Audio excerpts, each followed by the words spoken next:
2라고 합니다. 2. 사람의 평균 지능 지수가 100 정도 놓고 보잖아요. 우리 인간의 지능 지수가 100인데 물고기는 2라고 하면은 어느 정도 지능 지수가 떨어지는가는 충분히 감 잡을 수 있잖아요. 자, 어제는 자기 동료 물고기가 낚시에 걸려가지고 막 발버둥을 치면서 끌려 올라가는 것을 보았음에도 불구하고 금방 잊어버린 채 계속 입질을 해대는 거예요. 또 걸려 올라가고, 그러면 옆에 있는 동료를 보고 정신을 차려야 되는데 계속 입질을 해대고 있는 거예요. 이거 우스갯소리입니다만은 저는 요즘 적폐청산을 이렇게 쭉 이렇게 보면서 우리나라 정치인들의 지능 지수는 이 정도인가 보다 라고 하는 그런 생각을 했습니다. 동료 정치인이 뇌물을 받아먹고 감옥에 들어가는 것을 보면서 금방 돌아서 가지고 또 뇌물을 받아먹는 것을 보면 지능 지수가 2가 아니고서 어떻게 그렇게 할 수가 있을까? 한국의 정치인들이 뇌물 받아먹고 감옥에 들어가는 것은 20년 전, 10년 전에도 있었고요, 어제도 있었고요, 오늘도 있고요. 제가 분명히 예언을 하건대 내일도 또 그와 같은 일들은 계속 이어지게 될 것입니다. 왜 그러느냐? 지능지수가 이 정도밖에 안 되기 때문에 그런 일들은 계속 답습될 수밖에 없다라고 하는 거예요. 자, 이제 우리 한번 영적으로 우리의 IQ, 우리의 영적인 지능지수는 어느 정도가 된다고 생각을 하십니까? 여러분들은 하나님의 놀라우신 은혜를 얼마나 깨닫고 있습니까? 우리가 하나님의 놀라우신 은혜를 깨닫지 못한다면 우리는 미안하지만 영적인 지수 2라고 할 수밖에 없는 거 아니겠습니까? 하나님의 은혜를 알고 하나님의 은혜를 감사하고 하나님의 은혜를 보답하고자 하는 여기에 바로 진정한 신앙인의 모습이 있는 것 아니겠습니까? 인간과 짐승의 두드러진 차이점을 꼽으라고 한다면은 그 은혜 입은 것에 대한 보답이라고 할 수가 있습니다. 그래서 배은망덕한 사람들을 일컬어 흔히 뭐라고 얘기를 하던가요? 저 짐승만도 못한 인간이라고 얘기하잖아요. 짐승이 그 소리 들으면 굉장히 기분 나쁘대요. 짐승들조차도 은혜를 아는데 인간이 모른다. 미안하지만 인간이기를 포기한 행위나 다를 바가 없다는 거지요. 우리가 이렇게 길거리에서 작은 친절이라도 베풀면 그에 대해서 감사하다고 인사를 하면 피차 행복해요. 정말 피차 기뻐요. 내가 작은 친절을 베풀었는데 저쪽에서 보답, 감사하다라고 인사를 할 때는 나도 기쁘고 상대방도 행복해요. 쉬운 예를 든다면은 내가 자동차를 운전하고 가다가 상대방이 제가 양보를 했어요. 그럼 두 가지 현상이 나타나더라고요. 하나는 자기가 운전을 잘해서 끼어들기를 자기가 잘해가지고 잘 하는 거 모양 그냥 가버리는 소위 싸가지 없는 운전사가 있어요. 싸가지의 사투리가 뭔 줄 아세요? 싸갈택이라고 합니다. 운전하다 보면 정말 싸갈택이 없는 운전자들을 만나게 돼요. 그런데 그 중에는 고맙다고 하면서 손을 들어 보이거나 아니면 비상등을 깜빡깜빡 하면서 지나가는 매너짱 운전자들도 있어요. 보십시오. 작은 친절임에도 불구하고 저쪽에서 감사하다라고 하는 그런 보답, 그런 답례가 올 때에는 그날 하루가 얼마나 기분 좋고 얼마나 그날 하루가 작은 친절로 인해 가지고 작은 보답으로 인해 가지고 얼마나 행복한 하루가 되는지 몰라요. 여기에 인간다움이 있는 거예요. 여기에 신앙인들의 기본 매너가 있는 거예요. 오늘 현대 문화를 한마디로 말씀드리라고 한다면은 당연문화입니다. 모든 것이 다 당연하게 여겨집니다. 어떤 분이 이런 실험을 했다고 해요. 미국에서 아주 작은 마을에서 한 달 동안 스스로가 무슨 실험을 했는가 하면은 그 마을에 사는 사람들에게 하루에 $50씩 나눠준 거예요. 맨 처음에는 전부 다 의아해하면서 이게 뭐야? 그러면서 의아해하면서 굉장히 아주 어색하게 그걸 $50를 받더라는 얘기예요. 근데 이제 하루 이틀이 지나니까 어떤 현상이 일어나게 되는가 하면은 아예 그 시간이 되게 되면 현관문 앞에 나와서 그 사람을 기다리고 있더라는 얘기지요. 4주가 지나니까요, 어떤 현상이 일어나게 되는가 하면 마치 하루에 3끼 음식을 먹듯이 일상사가 되어버리고 말더라는 거예요. 그래서 이분이 딱 한 달 실험 기간을 끝내고 그 다음 날에는 여전히 다른 날과는 달리 그냥 그 길을 지나쳤더니만 많은 사람들이 소리를 지르더라는 거예요. 한결같더라는 얘기예요. 우리 돈 어디 있어? 오늘은 왜 50달러를 안 주는 겁니까? 자, 여러분 한번 생각해 보세요. 우리 돈이라니. 아니, 그게 우리 돈이었습니까? 아니, 그게 어떻게 우리 돈이에요? 언제 그 사람에게 내가 돈 갖다 맡긴 적이 있습니까? 생각해 보세요. 이것처럼 뻔뻔스러움이 어디에 있는 겁니까? 그동안 베풀어준 호의와 사랑은 아랑곳 없는 거예요. 오히려 오늘 와가지고 우리 돈 찾고 있는. 그래서 우리나라 속담에도 보게 되면 물에 떠내려가는 사람 구해주었더니만 뭘 내놔라? 내 보따리 내놓으라는 식과 전혀 다를 바가 없다라고. 좌우지간 오늘 현대 문화는요, 당연 문화고요, 뻔뻔 문화고요, 오히려 배은 낭덕 문화라고 할 수가 있는 거예요. 그래서 오늘도 우리가 은혜를 은혜로 알고, 그렇죠? 그 은혜를 깨닫고 그 은혜에 감사하고 그 은혜를 보답하는, 여기에 바로 사람됨, 인간됨이 있더라고 하는 그런 얘기가 되는 것이죠. 오늘 우리 이 시간 한번 우리 이제 추수감사 주일을 한번 한 주 앞에 놓고 한번 생각을 한번 해보시죠. 왜 이런 뻔뻔 문화가, 당연 문화가 우리 현대 문화로 자리 잡게 되었을까요? 저는 3가지로 그 이유를 생각을 해봤어요. 하나는 생각이 모자라서 그런 거예요. 깊이 생각을 해보게 되면 얼마든지 감사할 수가 있는데 문제는 이 생각이 없거나 이 생각이 모자라기 때문이고요. 또 한 가지 이유는 인간의 본질성을 잃어버렸기 때문입니다. 자, 욥이라고 하는 사람 보세요. 어떻게 건강 잃어버려, 그 많은 재산 다 잃어버려, 10남매 잃어버려, 아니면 하나밖에 없는 마누라 잃어버려, 그런 상황 가운데서 원망 대신 하나님을 찬송할 수가 있었을까요? 자, 여러분들 같으면 어떻게 하시겠어요? 동방에서 제일 가는 부자인데 하루아침에 알거지가 되었다. 10남매 보기만 해도 배바가 부르고 자식 농사 잘 지었는데 어느 한순간 10남매가 몰사 당하는 이런 슬픔을 당하게 되었다. 자랑할 것은 건강밖에 없었는데 건강 다 잃어버렸다. 심지어 그나마 자기를 위로해 주어야 될 아내마저 배신하고 자기 곁을 떠나가게 되어. 자, 이런 입장에 처한다면 여러분들이 보일 수 있는 반응은 뭐이겠습니까? 자, 근데 욥이라고 하는 사람은 어떻게 보이는 줄 아십니까? 한번 욥기 1장 21절 22절 한번 보십시오. 시작. 이르되 내가 모태에서 알몸으로 나와 싸운즉 또한 알몸이 그리로 돌아가올지라. 주신 이도 여호와시요 거두신 이도 여호와시오니 여호와의 이름이 찬송을 받으실지이다 하고 그 다음 구절을 보게 되면 입으로 하나님을 어리석게 원망하지 않았다 그랬어요. 어떻게 이런 인생의 절대적인 위기 가운데서 원망 대신 하나님을 찬송하며 하나님 앞에 감사할 수가 있었어요? 딱 중요한 단어가 하나 나오죠. 그게 뭐예요? 적신인 거예요. 적신.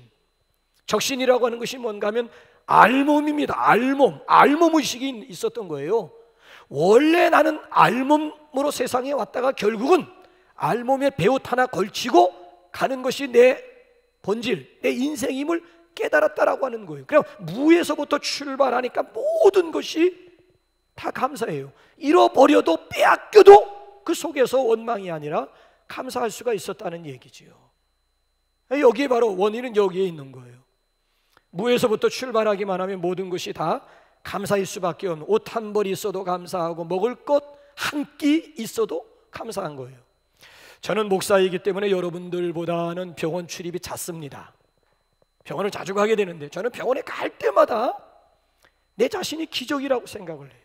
병원에 갈 때마다 그런 생각이 들어요. 현재 병명이 5,000가지래. 알려진 병명만 5,000가지래. 수천 가지 중에서 그래도 내가 이만한 건강을 누린다라고 하는 것, 이거 정말 놀라운 기적이거든요. 생각을 해보면, 조금만 생각을 깊이 해보면 이것처럼 놀라운 기적이 없는 거예요. 더군다나 이 사람의 심장이라고 하는 것이 하루만 해도 10만 3,689번 뛴다고 그래. 10만 3,689번 심장이 뛰고요. 우리 속에 있는 이 혈관이 있지요. 이 혈관이 하루만 해도 1억 6,800마일, 그러니까 1억 6,800km가 아니고 하루만 해도 우리 몸속에 있는 혈관이, 이 피가 도는 게 1억 6,800마일을 달린다라고 하는 거예요. 그러니까 이게 굉장히 빨리 달리는. 그러니까 이 이명증세 하는 분들이 가장 고통스러워하는 것이 피 돌아가는 소리 때문에 미쳐가는 거예요. 우린 지금 건강한 사람들은요, 지금 몸속에 피가 지금 하루에 1억 6,800마일을 달리기 위해서는 이 혈관들이 얼마나 그냥 막, 근데 그 소리 전혀 못 듣지요. 이명증서를 앓게 되면 피 돌아가는 소리가 생생하게 너무 세가지고 밤에 잠을 못 자는 거예요. 누워있어도 막 우리 혈관 안에 피가 막 순환되는 그 소리 때문에 고통스러워가지고 잠을 못 자는 거예요. 아니 여러분, 한번 생각을 한번 해보세요. 더군다나 우리가 숨을 쉬는 거 하루에 23,040번 코로 숨을 쉰다고 하는 거예요. 아니 누가 달리기를 잘해서 1억 6,800마일을 달려갈 수가 있겠고, 내가 아무런 수고를 하지 않는데도 심장이 막 뛰어주고, 그렇지 않습니까? 가만히 있기만 해도 하루에 막 1억 6,800마일이 피가 막 돌아서 혈액순환이 이루어지고 있는 것 아니겠어요? 이건데 하나만 삐걱해서 잘못하게 되면 건강에 적신호가 들어오는 거예요. 그러니까 생각을 해보게 되면 우리는 지금 다 모든 것이 당연하지만 당연한 건 아무것도 없는 거예요. 생각이 모자라서 그래요. 깊이 생각을 해보게 되면 정말 내 몸, 내 자신만 놓고 보더라도 이건 기적의 연속이 아닐 수가 없는 거예요.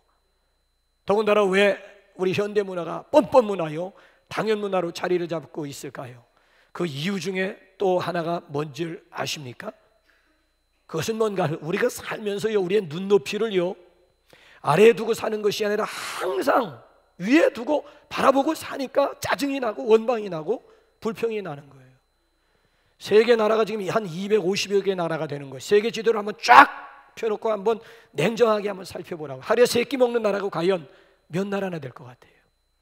하루에 한 끼 먹는 나라도 많고요, 하루에 그나마 한 끼조차도 먹지 못하는 나라가 우리 지구촌에 얼마나 많은지 몰라요. 그래서 제가 이제 연말에 가서 말씀드리겠습니다마는, 제가 월드비전에 이렇게 들어가서 이렇게 좀 활동을 하다 보니까 우리 국내에도 아직까지 굶는 아이들이 얼마나 많은지 몰라요. 그 현황을 제가 살펴보면서 막 가슴이 막 아프고 메어지더라고요. 내년에 우리 교회 미션이, 우리 교회 사역이 여기 있구나. 그래서 이제 우리가 성탄절 그 사랑의 상자 담는 것도 몇 년 하다 보니까 타성해졌는 것 같아가지고 사역을 조금 바꿔가지고 내년 1월달 우리 신년 우리 50주년 감사 예배를 드리면서 사랑의 밤 저금통 조막대만한 거, 그렇잖아, 플라스틱으로 만든 사랑의 밤 저금통, 옛날에 여러분 해보셨잖아요. 이제 그거 없어도 되는 줄 아는데 아니에요. 아직까지 우리 국내에 끼니를 먹지 못하는 아이들이 너무 많이 있어요. 우리 교회가 가만히 있으면 안 되겠다 싶어가지고 우리 사랑의 저금통, 그렇잖아요, 사랑의 빵 저금통을 유아부에서부터 우리 실버까지 다 개인별로 하나씩 가져가시든지 가정별로 하나씩, 그래서 10원짜리를 넣던지 100원짜리를 넣던지 500원짜리를 넣던지 채우는 대로 우리가 모아가지고 국내에서 우리 배를 굶고 있는 우리 아이들을 우리 교회가 일부 정도는 책임을 져, 이런 우리 캠페인을 좀 전개하려고 하고요. 후반기 가서는 어떻게 될는지는 모르겠습니다만은 저 아프리카에 처참하잖아요. 그래서 아프리카를 위해서 양 한 마리 보내기 아니면 닭 한 마리 보내기 캠페인을 후반부에 가서는 한 가정에 양을 한 마리, 15만 원짜리 양을 한 마리 보내든지, 저 같은 경우에 10마리를 보내든 20마리를 보내든 지금 작정을 하고 있습니다만은, 자 이제 닭 한 마리, 양은 부담스럽다 싶은 분들은 10,000원짜리 닭 한 마리. 왜 양이요 닭인 줄 아십니까? 양은 젖을 짜기 때문에 가족들이 그 매일같이 젖을 짜가지고 영양 보충을 할 수가 있다는 얘기. 마지막에 젖이 안 나올 때는 그 양을 잡아 가족들이 먹음으로 인해 가지고 완전히 영양 실조 가운데서 순간적이나마 위기를 모면하자는 얘기고요. 왜 닭을 보내느냐? 닭은 알을 깔 수가 있잖아요. 그래서 매일같이 알을 까가지고 거기다 물을 타가지고 풀어가지고 가족, 여러 명의 가족 식구들이 생계를 유지하는 하나의 수단이 될 수가 있기 때문에, 그래서 양 한 마리요, 그래서 닭이 한 마리. 그러니까 우리 지구촌에는 지금 이런, 우리 가까이뿐만 아니라 우리 조금 넓게 내다보게 되면 아직까지도 굶어 죽어가고 있는 사람들이 너무 많은 거예요. 그에 비해서 우리 지금 남한에서 굶어 죽어가는 사람 있는 겁니까? 굶어 죽어가는, 옛날에 비교해보면 물질적으로도 얼마나 잘 사는, 그럼 과거보다 더 행복해졌냐? 아니에요. 오히려 과거에 비하면 오히려 행복지수는 지금 엉망이거든요. 왜 그러느냐? 자족하지 못하기 때문에 그런 거예요. 인간의 욕심과 욕망이라고 하는 것은요, 끝이 없다라고 하는 이야기지요. 조금만 우리가 좀 우리 주변을 이렇게 둘러보기만 해도 얼마든지 감사할 수 있는 그런 환경, 그런 상황 아니겠습니까? 그러나 우리가 기억해야 될 것입니다. 인간이 인간 될 수 있음은 은혜를 깨닫는 것이고 감사를 할 수 있다라고 하는 것이죠. 그래서 오늘 여기 본문 말씀을 한번 보시기 바랍니다. 여호와께서 내게 주신 모든 은혜를 무엇으로 보답할까? 여호와께서 내게 주신 모든 은혜를 무엇으로 보답할까? 자, 무엇으로, 어떻게 보답할 수가 있을까요? 세 가지예요. 첫째는 전도로 보답할 수 있습니다. 자, 우리 13절 한번 다 같이 한번 읽어보실까요? 13절 시작. 내가 구원의 잔을 들고 여호와의 이름을 부르며. 자, 우리가 하나님 앞에 은혜를 입으면 그 은혜를 나 혼자 간직해서는 안 된다는 것이지요. 그 은혜를 이웃과 더불어 나누어야 된다는 것이지요. 그 나눔을 통해서 여호와의 이름이 드러나야 되고 하나님의 영광이 드러나야 된다는 거예요. 왜 은혜를 보답할 때에 구원의 잔을 들고 여호와의 이름을 부르라고 하는 것일까요? 그 의미가 여러분들은 어디에 있다고 생각을 하십니까?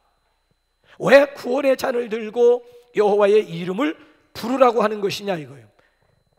구원의 잔을 들고 여호와의 이름을 부른다라고 하는 얘기는 여호와의 이름, 하나님을 드러내는 거예요. 하나님을 드러내는 행위가 예배요, 그게 전도요, 그게 선교라고 하는 거예요. 그래서 첫 번 은혜를 받은 분들이 전도 제일 잘해요. 통계상으로 보면 첫 은혜를 받은 때가 전도 가장 많이 하는 때예요. 은혜 받은 지가 오래되었다든지 은혜가 무엇인지 경험하지 못하시는 분들은 미안하지만 전도하기가 쉽지는 않을 거예요. 근데 내가 만난 하나님, 내가 경험한 하나님이 있는 분들은, 그렇죠? 얼마든지 내가 받은 은혜를 누구를 붙잡고라도 얼마든지 함께 나눌 수가 있는. 근데 은혜가 뭔지 모르시는 분들은 전도하는 것이 이게 쉽지가 않지요. 나와는 전혀 상관이 없는 것으로 여겨지게 되죠. 사도 바울이라고 하는 사람이 4차 세계 전도 여행 가능한 것이 뭔 줄 아세요? 이 양반은요, 다메섹 도상에서 부활하신 예수님을 만난 거예요. 그리고 나서 사흘 동안 앞을 보지 못했습니다. 소경 아닌 소경으로 사흘을 지내다가 제자 아나니아라고 하는 사람이 와서 머리 위에다 안수를 하자 눈이 열려지게 됩니다. 눈에 비늘 같은 것이 벗겨지면서 눈을 뜨게 됩니다. 그 즉시 나가서 전도한 거예요. 지금 바울이 지금 현재 거주하고 있는 지역은 자기 홈그라운드 예루살렘이 아니에요. 다메섹에 가 있는 거예요. 예수쟁이들 잡아 죽이려고 다메섹에 갔다 거기서 예수 만나고 나서 그 즉시 다메섹 성에 나가가지고 당신이 만난 예수 그리스도를 증거하기 시작을 하는 거예요. 그러니까 오늘도 우리가 어떻게 받은 은혜를 하나님 앞에 보답해 드릴 수가 있는가 하면 전도하면서 하나님의 은혜. 그래서 여러분 은혜를 받은 대로 구원의 잔을 높이 드시기를 주님의 이름으로 축원합니다. 자, 그런가 하면 두 번째로는 서원한 바를 지킴으로 하나님의 은혜를 보답할 수가 있습니다. 자, 14절 15절 한번 다 같이 한번 읽어볼까요? 시작. 여호와의 모든 백성 앞에서 나는 나의 소원을 여호와께 갚으리로다. 18절. 내가 여호와께 소원한 것을 그의 모든 백성이 보는 앞에서 내가 갚으리로다, 내가 지키리로다. 뭐를? 여호와께 소원한 것을 내가 갚으리로다, 내가 지키리로다 그랬어요. 우리 속담에 보게 되면 화장실 갈 때와 나올 때가 다르다라고 하는 그런 속담이 있어요. 이거는 옛날 재래식 화장실이라든지 아니면 집안에 화장실 하나 있는 경우 경험해 보신 분들만이 무슨 의미인지 알 수가 있어요. 자, 식구가 한 7명, 8명 되는데 아침만 되면 전쟁 아닌 전쟁이에요. 그것이 뭐예요? 화장실 싸움이에요. 너무 막 급한데 안 나오는 거 있지요. 참면서 막 소리 지르면서 막 두드림. 그러니까 밖에서 막 소리 지르고 안에서 또 불안. 근데 화장실 들어가 너무 급하잖아요. 화장실 갈 때의 마음과 화장실에서 시원한 거 볼일 보고 어허 하면서 시원하게 이렇게 나오는 거, 화장실 갈 때와 화장실 나올 때 마음이 똑같질 않아요. 영국의 속담을 봐도요, 강을 건넌 후에 하나님을 잊어버린다 라고 하는 이런 속담이 비슷하잖아요. 화장실 갈 때와 화장실 나올 때 마음이 다르지, 강을 건넌 후 하나님을 잃어버린다라고 하는 속담이 있어요. 강을 건너기 전에 얼마나 하나님 앞에 간절히 구하고 매달리고 무사히 딱 건너고 나면 그거로 끝나고 마는, 그리스도인들은 그래서는 아니 된다라고 하는 얘기예요. 시종 일관, 초지 일관, 시종 여일, 아니면 일편단심, 민들레. 더군다나 우리가 하나님 앞에 약속한 것이 있으면은 반드시 그 약속을 지켜야 된다는 거예요. 서원이라고 하는 것은 하나님과 나와의 약속이거든요. 하나님과 나와의 약속이. 우리 가운데 은혜를 받으신 분들은 대부분 하나님과의 약속이 있어요. 크고 작은 것에 차이는 있을는지 모르지만 분명히 하나님의 은혜를 경험하신 분들은 하나님과의 소원이 있고 하나님과의 약속이 있는 거예요. 그 약속. 그런 분들을 향해서 지금 성경은 뭐라고 말씀하는 줄 아십니까? 본문은 시인이 내가 갚으리로다, 내가 하나님 소원 지키겠다, 스스로가 고백을 한 내용이고요. 그거 말고요, 정말 하나님의 은혜를 경험하면서 하나님과 뭔가를 약속하신 분들을 향해서 성경은 뭐라고 말씀하느냐. 한번 전도서 5장 4절 5절 한번 보실래요? 시작. 내가 하나님께 소원하였거든 갚기를 더디게 하지 말라. 하나님은 우매한 자들을 기뻐하지 아니하시나니 소원한 것을 갚으라. 소원하고 갚지 아니하는 것보다 소원하지 아니하는 것이 더 나으니. 이번에 한번 민수기 한번 30장 2절 한번 가보실래요? 시작. 사람이 여호와께 소원하였거나 결심하고 서약하였으면 깨뜨리지 말고 그가 입으로 말한 대로 다 이행할 것이니라. 은혜를 받았는데 소원을 갚지 않는다면 그는 은혜 받은 사람이 아니에요. 아니, 생각을 해보세요. 여러분들이 은혜를 받으면서 하나님 앞에 결단하고 하나님 앞에 약속한 것이 있으면은 그거 반드시 이행하셔야 되는 거예요. 어떤 분이 저한테 그런 질문을 하더라고요. 목사님, 다른 사람들은 뭐 기도 응답 받았다고 감사도 하고 막 간증도 하는데 나는 지금까지 믿음 생활하면서 기도 응답을 경험해 보지 못했다는 거예요. 왜 하나님은 내 기도에 응답을 안 해주시는지 모르겠다는 거예요. 이제 제가 공적인 자리에서 조용하게 한번 질문 한번 들어볼까요? 혹시 하나님과 약속한 것 있으십니까? 혹시 당신은 신불자는 아니신지요? 신불자가 뭐예요? 하나님 앞에서 신용 불량자는 아닌지요? 잃어버린 신용부터 회복해야 되는 거예요. 아브라함이라고 하는 사람이 축복의 조상이 된 것이 하루아침에 된 게 아니에요. 하나님이 아브라함을 축복의 조상 삼기 전에 반드시 그를 테스트했어요. 그 테스트에 아브라함이 합격하자마자 창세기 22장 12절 말씀을 보게 되면 내가 이제야 내가 나를 경외하고 내가 이제야 내가 나를 사랑하는 줄 알았노라. 그리고 하나님께서 순양을 예비하시면서 여호와 이레의 축복을 아브라함에게 절로 여호와 이레의 축복을 받은 주인공이 된 게 아니고요, 하나님 앞에 인정받았다는 거예요. 내가 이제야 내가 나를 경외하고 내가 이제야 내가 나를 사랑하는 줄 내가 알았노라. 그러고 나서 하나님께서 마음껏 아브라함에게 있는 것 없는 것 다 부어주셨다라고 하는 얘기. 그러니까 우리가 하나님 앞에 신용부터 회복해야 돼. 내가 하나님 앞에 신용부터.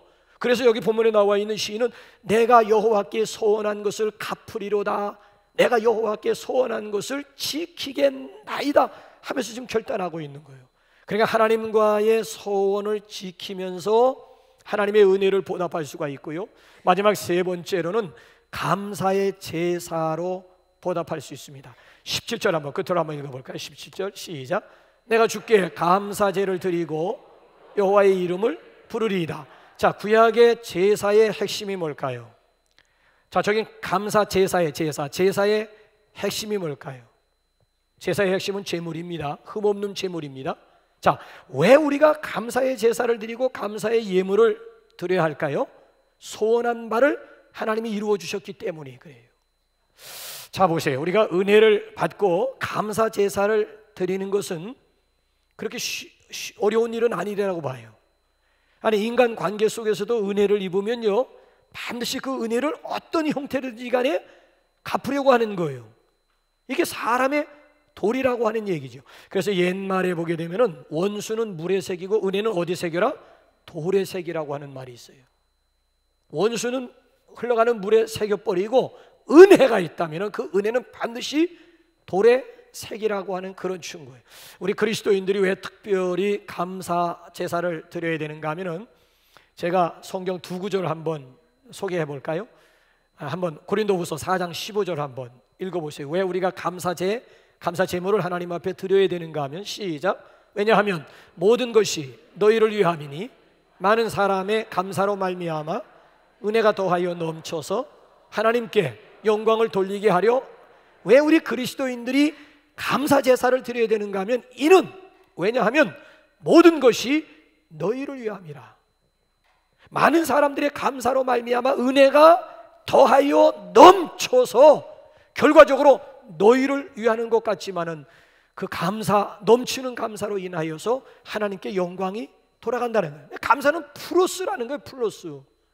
감사하면 감사할수록 더 많은 은혜가 넘쳐나게 된다는 거예요. 그래서 마치 이 감사를 무엇으로 비유할 수 있는가 하면은, 공으로 비유할 수가 있는 거예요. 공을 가지고 여러분 벽을 향해서 던지잖아요. 살짝 던지게 되면은 천천히 나에게로 되돌아와요. 근데 공을 가지고 세게 던지면 벽에 부딪히자마자 더 빨리 나에게로. 이 감사라고 하는 것은, 감사하면 감사할수록 또 다른 감사 제목거리가 나에게로 되돌아온다는 거예요. 그래서 감사하는 사람이 더 감사하게 되고, 감사하는 사람이 더 풍성하게 되고, 감사한 사람이 더 행복할 수밖에 없다는 거예요. 감사와 축복, 행복과 축복의 비결이 있다면은 그게 바로 감사라고 하는 거예요. 감사. 또 한 가지 한번 성경 근거를, 왜 우리 그리스도인들은 하나님 앞에 감사 제물, 감사제를 드려야 되는가 하면은, 시편 50편 23절 한번 읽어볼까요? 시작. 감사로 제사를 드리는 자가 나를 영화롭게 하나니 그의 행위를 옳게 하는 자에게 내가 하나님의 구원을 보이리라.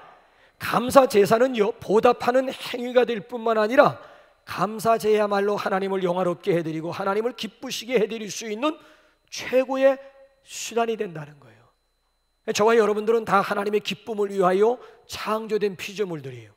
하나님이 무엇을 기뻐하시는가를 알아요. 하나님의 기쁨 속에 우리의 행복이 있는 줄로 믿습니다. 이제 다음 주일이 되면요, 온 교회가 공동으로 지키는 추수감사주일이에요. 아마 도시에 사는 사람들은 나는 농사를 짓지도 않았는데 무슨 추수란 말이냐 라고 생각하려는지 모르겠습니다만은, 농사를 짓는 사람이나 아니면 도시에 사는 사람 모두 인간의 삶이라고 하는 것은 심고 거두는 이 농사의 원리로 이루어지는 거예요. 직장인들은 직장에서, 아니면 사업하는 사람들은 사업하는 사업장에서 1년 동안 농사를 지은 거예요. 아침부터 저녁까지 씨를 뿌리고 가꾼 결과 추수 때를 맞이하게 된 거예요. 어떤 분들은 지난 1년을 놓고 볼 때 풍작을 이룬 분들도 있겠고, 어떤 분들은 풍작을 이루지 못한 분들이 있을 거예요. 그럼에도 불구하고 우리 모두가 하나님 앞에 감사 제사를 드려야 되는 이유는, 우리의 삶이 하나님의 돌보심과 은총 안에 있음을 믿기 때문에 그런 것입니다. 차원 높은 감사라고 하는 것은요, 무엇 때문에 드리는 감사가 아니에요. 그럼에도 불구하고 드리는 감사가, 이게 진짜 감사요? 차원 높은 감사예요. 여러분 한번 곰곰이 생각해 보시기 바랍니다. 아니, 기억하시기 바랍니다. 폭풍 때문에 바다를 포기하는 이 어부나 이 사공은 없습니다. 그렇죠? 바람 때문에 농사 짓는 일을 포기하는 농부는 없어요. 적의 저항이 두려워가지고 출전을 못하는 용사는 이미 용사가 아닌 거예요. 문제와 고난 때문에 인생길에서 털썩 주저앉거나 삶을 포기할 수는 없잖아요. 바다가 깊은 게 문제가 아니고 수영 못하는 게 문제예요. 그렇지 않습니까? 아니, 믿음 생활은 승리 생활이라고 하는 것은 환경과 대적 때문이 아니고, 그것을 능히 이길 수 없는 힘이 없기 때문에 문제가 되는 거예요. 약하면 모든 것이 다 덮쳐가지고요, 그것 때문에, 무엇 때문에, 누구 때문에, 결국 때문에로 끝나고 마는 거예요. 그러나 여러분, 힘이 있는 사람은요, 아니 믿음이 있는 사람은요, 그럼에도 불구하고 뭐 누가 막고 무엇이 나를 방해한다 할지라도, 그럼에도가 이게 승리가 되고 힘이 되는 거예요. 그래서 성경에 나와 있는 그 인물들 가운데 절대적인 감사를 드린 대표적인 두 사람을 꼽으라고 한다면, 욥의 감사고요, 또 하나가 하박국의 감사예요. 욥은 다 잃어버린 가운데서도 원망 대신에 하나님을 찬송하며 감사했고요. 하박국이라고 하는 사람은 어떤 환경 속에서 기뻐하며 감사했는 줄 아십니까? 우리 끝으로 한번 하박국 3장 17절 18절 한번 읽어보실까요? 시작. 비록 무화과 나무가 무성하지 못하며 포도나무의 열매가 없으며 감람나무의 소출이 없으며 밭에 먹을 것이 없으며 우리의 양이 없으며 외양간에 소가 없을지라도 나는 여호와로 말미암아 즐거워하며 나의 구원의 하나님으로 말미암아 기뻐하리로다. 다 없어요. 모두 없고 모두 없고 모두 없고 모두 없고 모두 없을지라도 그럼에도 불구하고 하박국이라고 하는 사람은 기뻐하며 즐거워하며 감사하겠다는 거예요. 뭐 때문에? 이 땅에 있는 것들 때문에가 아니라 하나님이 계시기 때문에 하나님으로 말미암아 기뻐하며 즐거워하며 감사하겠노라고 하는 멋진 신앙의 고백이에요. 우리 감사의 계절, 감사의 절기를 맞이해서 우리 더욱 넘치는 감사로 하나님을 영화롭게 해드릴 뿐만 아니라 플러스 인생의 주인공이 되시기를 주님의 이름으로 축원합니다.